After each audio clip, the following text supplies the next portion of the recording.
आपनकर रिचुअल करिवे।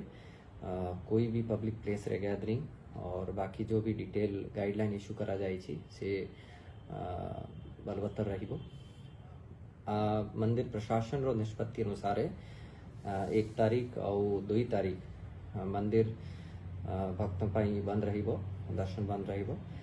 मु समस्त को अनुरोध करूछि जो भी गाइडलाइन मंदिर प्रशासन तरफ इश्यू है सेठा को समस्ते मानिबे। धन्यवाद।